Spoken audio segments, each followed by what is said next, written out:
Am I the asshole for being mad that someone revealed my pregnancy at a family gathering? My boyfriend Lucas and I learned that I was pregnant 2 weeks ago. I'm currently a little bit more than 1.5 months pregnant. We were not trying, and it was an accident, so we're a little lost. We are at a point in life where we considered the possibility of kids, but we never decided anything. Right now, the only people who know are some of our closest friends. I'm not gonna lie, it has been some intense and stressful couple of weeks. Yesterday evening we had a family gathering. It's my uncle's birthday this weekend, so he and his wife rented a big house. We all went yesterday night, and we were supposed to stay until tomorrow. It was also the opportunity to have all the family and close friends reunited together. Yesterday night, we all had dinner together. It was a buffet, so everyone was standing and talking. The real meal was supposed to be today at noon. Lucas and I thought that it would be a way to take our mind off things. Keep in mind that at this point, nobody at this event knew. So yesterday, we were all catching up when my cousin came to introduce his new girlfriend Anna to us. I see my cousin often, so we only talked a little. After a while, however, Anna came back to us and did not leave me alone. She kept talking to me, cutting other people off, and trying to make me drink to have fun. I told her that I was not a drinker, which is true, especially at family gathering, and I tried to make her understand that I wanted to talk to other people. At one point, Lucas got fed up and went outside. She again tried to give me a drink, and this time when I told her no, she asked in a teasing manner if I was pregnant. I froze up, and before I could say something to her, she started telling me that she was happy for me. I told her that nobody knows, and her answer was, "Oh my god, this is such a good opportunity to tell your family." And then she made a toast and told everyone. Everything happened so quickly that I couldn't stop her. Everyone came to congratulate me, and I started getting overwhelmed and cried. My cousin went to get Lucas, who came for me, and we left to go to our rooms. A lot of people tried to follow us, but he explained that we needed some time. Later, he went out and told people that we didn't want everyone to know yet.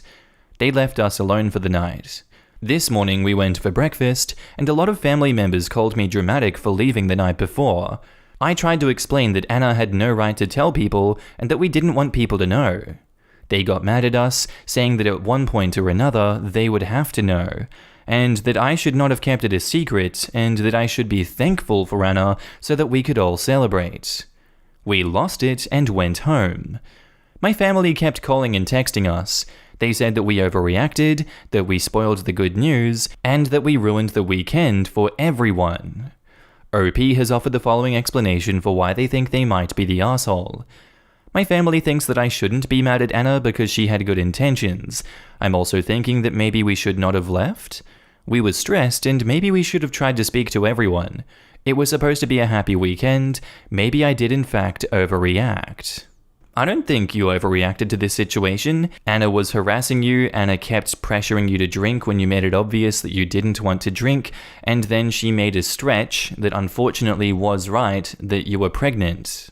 Then on top of that, Anna didn't have the social sense to realize, oh, maybe this is something they don't want to share yet, maybe I should stay out of this private business, and then is like, hey world, guess what, these guys are pregnant. Let's just ignore the fact that we could lose the child before the first trimester, and just go straight ahead. But hey, you know, I'm not the one that's pregnant, I'm Anna, and I have no brain. Haha, aren't I so quirky and funny? I think the family has no right to be mad at you here. I think you had the right to privacy. You had that taken from you, and then the family has reacted and taken Anna's side. Very questionable behavior from everyone but you guys. I respect your decision to leave, not the asshole. Now in the comments, not the asshole. As a non-drinker, I can say right now that Anna was already the asshole for not respecting the fact that you don't drink and just leaving it at that. People like that are so annoying. This is entirely her fault. She should have respected your boundaries from the beginning, but she didn't. You deserve an apology from her. If someone doesn't want to drink, they don't have to give you an explanation why. I'm not even touching the pregnancy announcement part of it. It is so obviously wrong, it doesn't need any more commentary. Not the asshole OP. Like this commenter said, she owes you an apology. I'm sorry this happened to you. Not the asshole. In what world does Anna live? Completely crossed so many boundaries. People like her depend on other people not wanting to confront her insane rudeness, and your family going that hard after you? If you decide you don't want to be pregnant anymore, make sure to tell your family it was the stress of that evening that caused a miscarriage. They all suck. How dare she? Not the asshole. Not only is Anna the asshole, but also your family members. It is so difficult when someone is way out of line like that, and then people add insult to injury by saying BS like, "You should be grateful they did that." No, it was out of line and none of her business. Not only that, OP is only 6 weeks along. Most people in my experience only start announcing pregnancy after the first trimester because the risk of issues goes down at that point. And what if she decided she doesn't want to keep the pregnancy? Now she's been put in a position where she has to explain that or cover it up to her family, especially if they are the sort to deride her for it. What a complete asshole move for every single facet of an outcome. And now on to the update. So we have an update for our situation. First of all, we all want to thank all of you. We didn't answer the comments, but we did read all of them, and it felt really great to have that much people supporting and encouraging us. It really made us feel better when we were in a bad place. Now for the original issue. Everything with our family was a huge mess and a big misunderstanding. To explain, we need a little bit of context. A few years ago, someone in our family made a pregnancy April Fool's joke. It went badly, especially for the close family members. The family dinner happened Friday, 1st of April, and apparently in my family, everyone thought that our pregnancy announcement was a really elaborate April Fool's prank made by me, my boyfriend, my cousin, and Anna.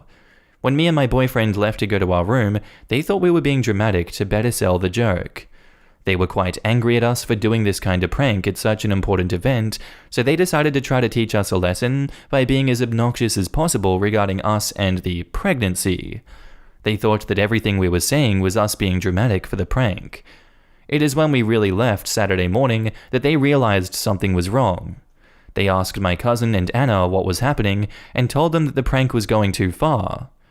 I guess it's when they realized that everything was real. They tried to call us all day, but we had shut everything off. My father, who is no longer with my mum so he wasn't at that weekend, came to our house to explain everything and give us an email that my family wrote. Long story short, they yelled at Anna and kicked her out. My cousin also immediately broke up with her. In the email, they explained that they were horrified by everything that happened and that they were really sorry. They told us that we should take all the time we needed away from them and that they hoped that we could forgive them. They also all said that they were here to support and help us no matter what we decided to do with the pregnancy. Since then, we talked to a few of them and we saw my mum and my cousin. We still need time, but reading this mail and talking to some of them really helped. We really could see that they are sincere, not pressuring us in any way, and ready to be here for us no matter what. It is not an ideal situation for Lucas and me, but it honestly made us feel closer. I don't know how to explain, but it made us realize that we could really count and support on each other in a tough situation. As of right now, we are leaning on going forward with the pregnancy, so we really thank you all for your well wishes towards it. And now in the comments, wow, that Anna though is an obnoxious piece of work. How dare she do what she did? I'm glad your cousin broke up with her.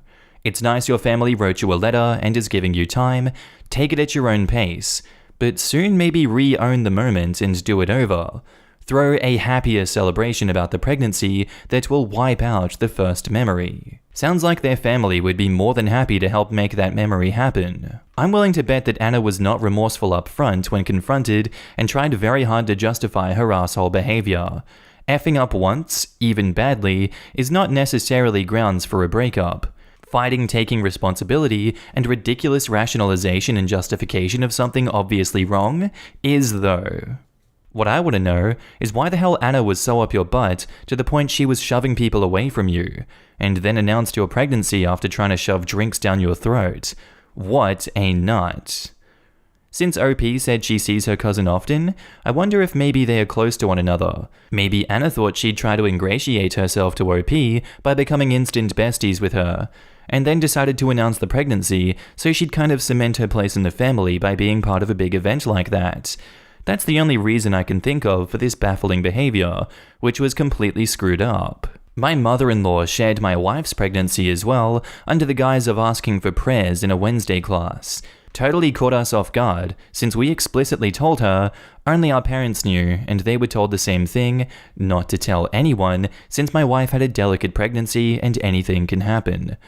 We don't want to be put on the spot where we announce our pregnancy, and if my wife has a miscarriage, deal with all the people trying to be worried about us. Her only response? I just wanted our friends to pray for you. The amount of stress my wife got for all the congratulations and unsolicited sharing of life experiences and pregnancy tips was too much for her that OB decided to put her on bed rest for the whole first trimester. It's not anyone's place to share someone else's pregnancy other than the pregnant couple themselves, period. Our next post is titled, I, 31 female, got pregnant from a one-night stand. So I had a one-night stand with a guy a month ago. I met him at a bar and we went to my home. I haven't been with anyone since then. When I missed my period, I decided to do a test and it was positive. We used a condom, but it still happened.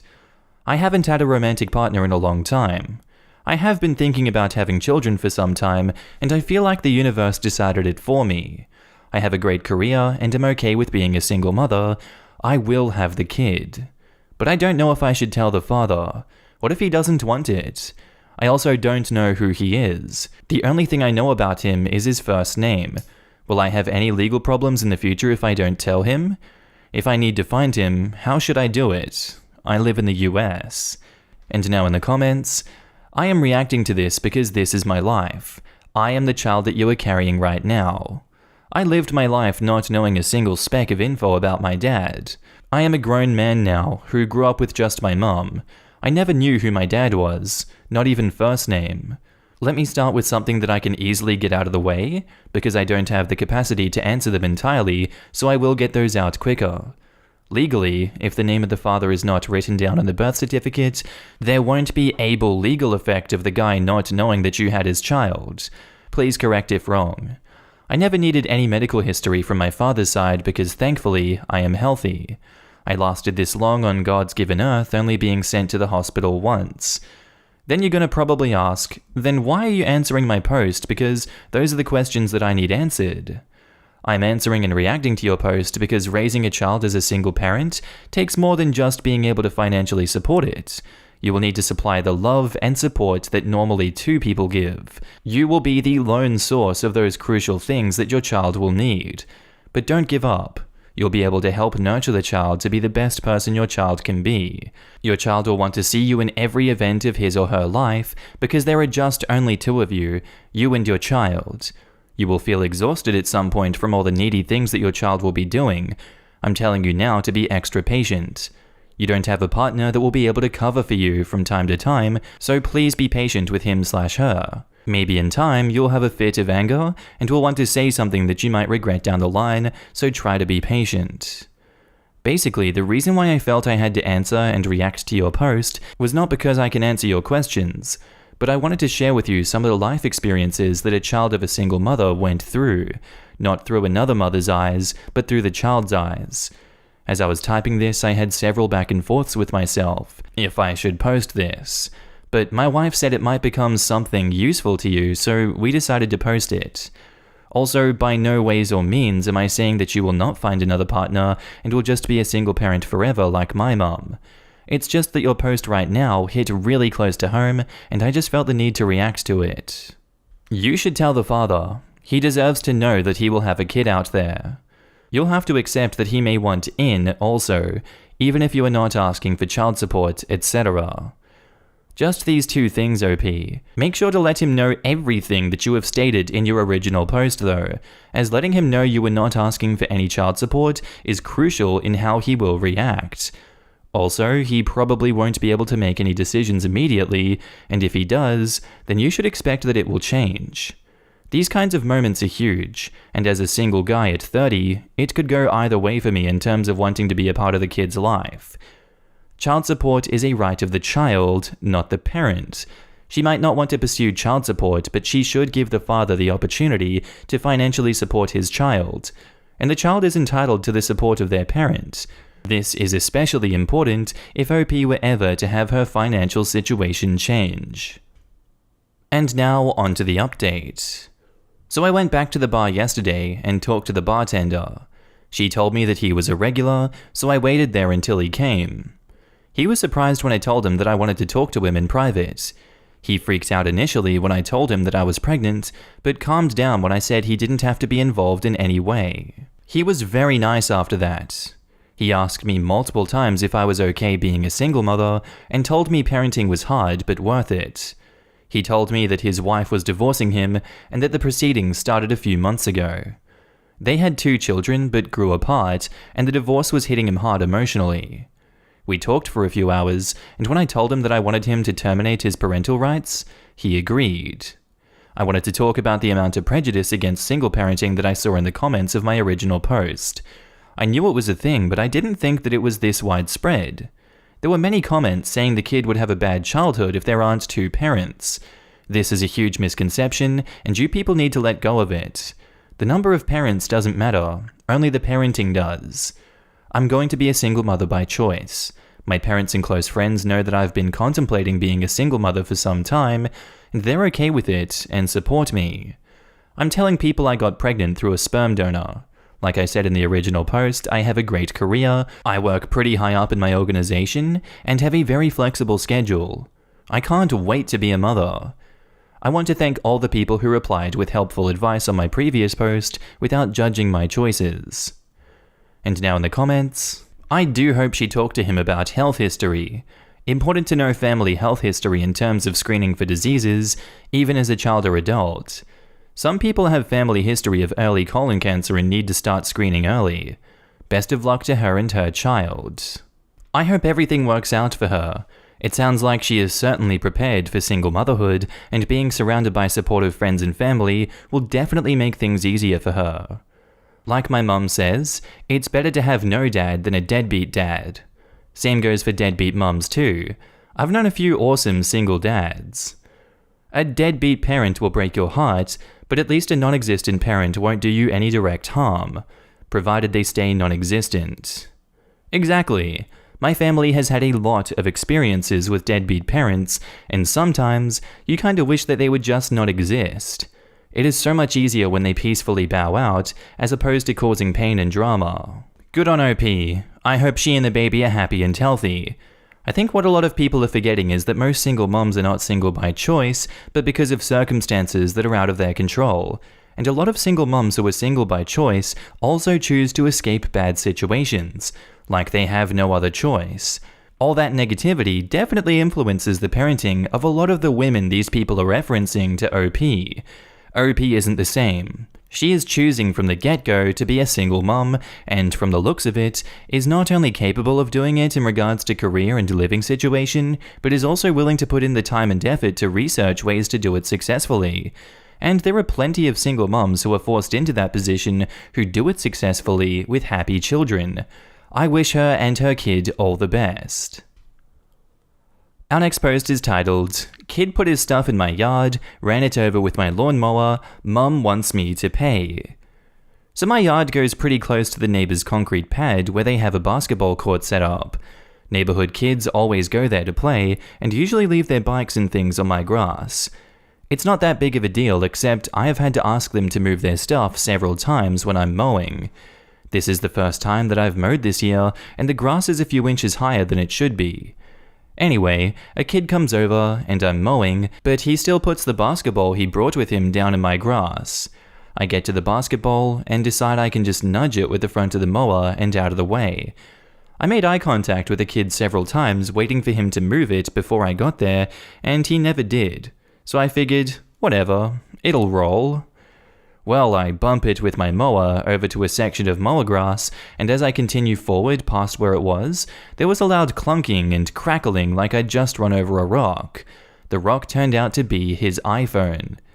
He was upset, obviously, that his phone was broken, and I did feel bad, but my thought was that he should have said something or moved it before I got there. He goes home, and about 30 minutes later his mum shows up and tells me that I broke it and am responsible for replacing it. That I should have told him to move his stuff because I am the adult. I tell her I'm sorry about the phone and politely decline her request.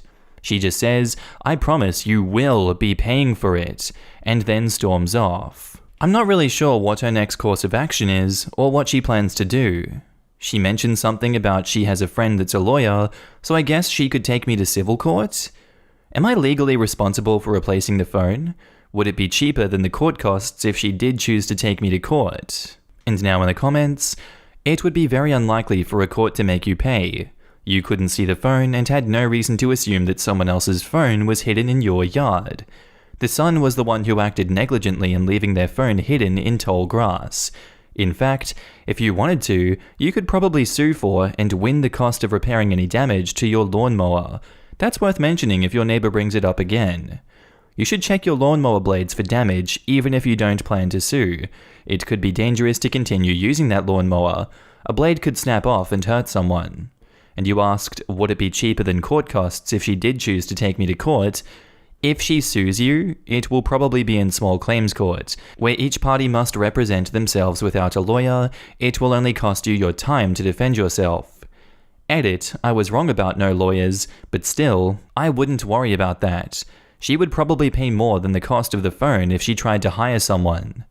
And OP says, thanks for the information. I've never been to court and have always heard court costs can be expensive, but that's probably for more drawn-out cases. I checked the lawnmower right after it happened because I thought I had hit a rock. It seemed fine, but I'll give it another glance. His phone is a mangled mess though. He seemed more upset at himself. He thought that it was in his pocket and had the attitude of, man, that sucks. I actually probably would have given him a replacement newer than his was, which was a 6S, as I have an iPhone 7 that I no longer use. But the mum kind of upset me, I guess, and made me defensive about letting her win. Depending on her attitude going forward, I might give it to him still. I haven't mentioned it to her yet, but if she apologizes, I would give it to him. If not, I guess I'll see her in court. Everyone has a friend that's a lawyer. When they're really mad, they have a relative that's a lawyer. You're fine. In the unlikely event they really know a lawyer, said lawyer will tell them they don't have a case. And now on to the update. I thought I'd update you all since so many people offered advice in the original post yesterday. Well, she, the mother and son, showed up at my door around noon and apologized. She said that she misunderstood what happened and thought that I'd done it on purpose to teach her son a lesson about leaving his stuff in my yard.